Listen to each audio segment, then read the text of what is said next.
Break के बाद एक बार फिर से आप सभी का स्वागत है हमारे साथ इस खास चर्चा में। और हमारे साथ दीपिका जी और तिवारी जी दोनों मौजूद हैं। आपसे ब्रेक से पहले मैंने एक चीज़ कही थी कि कहीं ना कहीं ये देखा जाता है कि लॉयर्स भी इन सब केसेस का बहुत फ़ायदा उठाते हैं, स्पेशली अगर दहेज की जब बात आती है, 498 एक्ट की बात जब आती है, तो ये सारी चीज़ें भी कोर्ट में देखी जाती है। चलिए, we can't generalise any profession, but आपको एक बात बताऊँ मैं, मेजोरिटी ऑफ जो लॉयर होता है, आपने सुना ही नहीं होगा कि हिस्ट्री में पढ़ा भी होगा हर जगह कि lawyers had a great role in freedom movement and all. एक नेचर में ही होता है उससे एक सोशल वर्कर होने का। हर एक लेवल पे वो कोशिश करता है कि परिवार पहले इकट्ठा हो जाए, लड़के लड़की इकट्ठे हो जाए। जब नहीं मानते, जब पार्टीज नहीं मानती, तो अल्टीमेटली आपको कोर्ट जाना पड़ता है। और एक चीज़ और बताऊंगा आपको, जो डेवलपमेंट जो कोर्ट्स में हुई है, मीडिएशन सेंटर्स बन गए हैं। जी बिल्कुल। मीडिएशन सेंटर्स में मेजोरिटी ऑफ लॉयर्स को मीडिएटर बना के कोर्टों ने रखा तो है। ऐसा बिल्कुल नहीं है, चीजें बहुत सारी है जो की जा रही है। एक अगले कॉलर है हमारे साथ लाइन पर जो अपनी राय देना चाहते हैं। आपका बहुत बहुत स्वागत है हमारे साथ इस चर्चा में। क्या कहना चाहते हैं आप? जी, मैं सबसे पहले तो आपको बहुत बहुत मुबारकबाद देना चाहता हूँ जो आपने। हेलो जी बिल्कुल, हम आपको सुन सकते हैं, अपनी बात पूरी कहिए। जी, मैं आपको बहुत बहुत मुबारकबाद देना चाहता हूँ जो आपने जो प्रोग्राम शुरू किया है लाइव आम लोगों की बात, जो बहुत बहुत धन्यवाद आपका इस मुबारकबाद के लिए। अब अपनी राय दीजिए। ऐसे है, देखो जो कानून बनाया जा रहा है ना, वो बहुत ज्यादा औरत के फेवर बनाया जा रहा है जी। जहाँ पे गलती औरत की होती है, लेकिन कानून औरत के फेवर में ज्यादा है, तो औरत कोर्ट में जाके आदमी को गलत साबित कर देती है जी। तो होना क्या चाहिए कि अगर औरत गलत रिपोर्ट कर रही है, आदमी पे केस जो गलत कर रही है, अगर वो गलत साबित होती है तो उसको सजा देनी चाहिए। तो फॉल्स केसेस में आपको लगता है कि सजा जो है, जैसे कि हम बात करते हैं कि फॉल्स केसेस भी बहुत सारे सामने आते हैं, तो उनके अगेंस्ट भी चीजें होनी चाहिए। एक और कॉलर भी हमारे साथ जो बैक टू बैक है। आपका भी बहुत बहुत स्वागत है हमारे साथ इस चर्चा में। क्या कहना चाहते हैं आप? शायद हमारा संपर्क इनसे टूट गया है। तो फॉल्स केसेस के लिए भी क्या? चलिए एक और चीज़ बोलूँगी। इस टाइम पे हमारी जस्टिस वीवी राव आंध्र प्रदेश हाई कोर्ट के एक जज हैं, उन्होंने एक न्यूज़ रिपोर्ट में कहा था कि 3.5 करोड़ पेंडिंग केसेस हैं। ये मैं 2010 की रिपोर्ट की एक बात कर रही हूँ। 3.5 करोड़ केसेस पेंडिंग हैं, जिनको ख़त्म करने के लिए हमारे को अगर इसी हम उस पे चले, मोमेंटम से चले, तो 320 साल लग जाएंगे उन केसेस को वाइंड अप होते हुए। तो अब एक बात बताइए कि इंसान जस्टिस के लिए कहाँ तक जाए। अभी एक थोड़े दिनों पहले सुप्रीम कोर्ट ने एक जजमेंट दिया जिसमें लड़की ने मतलब इतनी बहुत ही स्टूपिड एलिगेशंस लगाए थे, सारा का सारा कॉग्निजेंस में लिया सुप्रीम कोर्ट ने कि गलत एलिगेशंस लगाए हुए हैं। फिर भी एक लड़के को बोला, उस लड़के को बोला गया कि 15 लाख एज एन एलिमनी दो क्योंकि 10 साल केस चला है। उस लड़के ने, जहाँ तक मैं उसकी मेंटल वो जान सकती हूँ, ये केस इसीलिए लड़ा होगा, इतनी लेवल तक वो आया होगा ताकि उसको जस्टिस मिले। जब हमारे उस लेवल पे भी अगर जस्टिस नहीं मिलेगा तो बिल्कुल लोग फ्रस्ट्रेट होंगे। और ये होगा। एक चीज़ जो मैं ज़रूर बोलना चाहूँगी, इन्वेस्टिगेशन, जो तिवारी जी बोल रहे हैं, इन्वेस्टिगेशन बहुत अच्छी होनी चाहिए।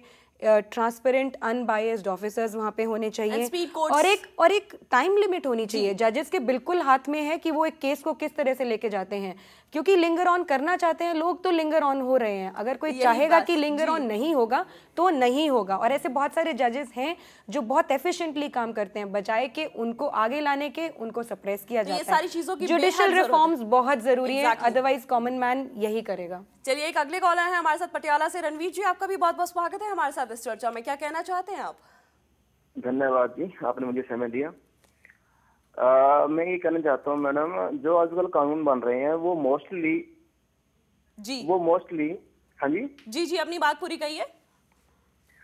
जी, मैं ये कहना चाह रहा हूँ कि जो आजकल कानून बन रहे हैं वो मोस्टली वुमेन सेंटर्ड बन रहे हैं और वुमेन उसका दुरुपयोग कर रही हैं। जैसे 498 में क्या है कि आपने सिर्फ FIR लॉन्च करवानी है और जो लड़के वाली फैमिली है वो उसका जो घर बार है वो सब कुछ तबाह हो जाता है, चाहे वो फॉल्स ही क्यों ना हो। एक बार तो हो ही जाता है ना, बाद में जो होना हो, जो फॉल्स होता है मोस्टली 80% ये मामले हैं सब नकली होते हैं।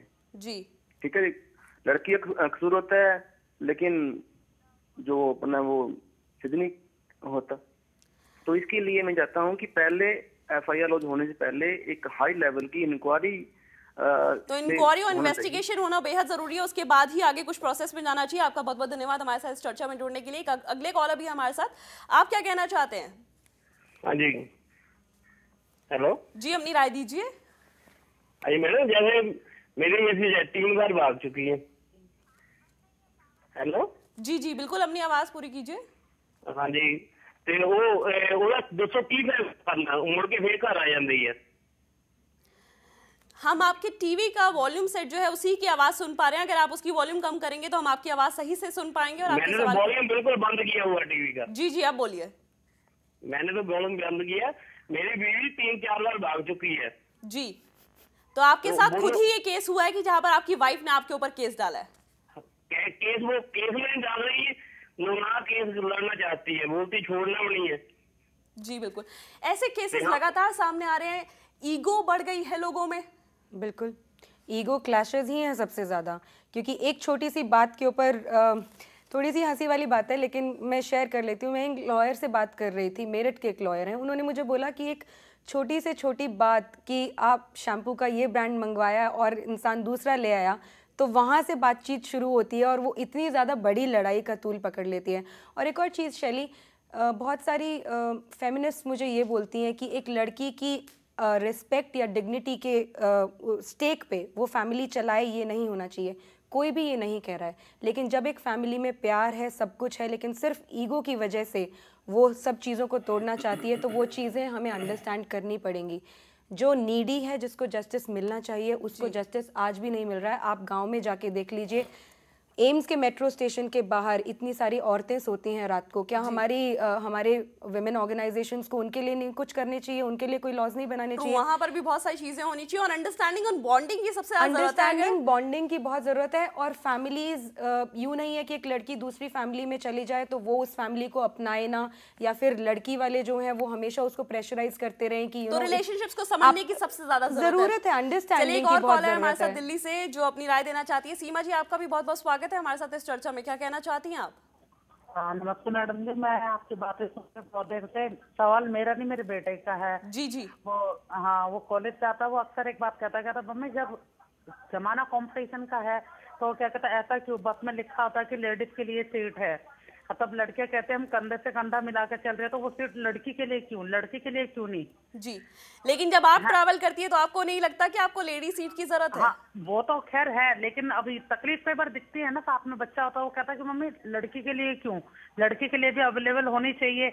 या तो फिर जब वो कहते कंधे से कंधा मिला सकते हैं, जब लड़के खड़े हो सकते तो लड़कियां क्यों नहीं खड़ी हो सकती?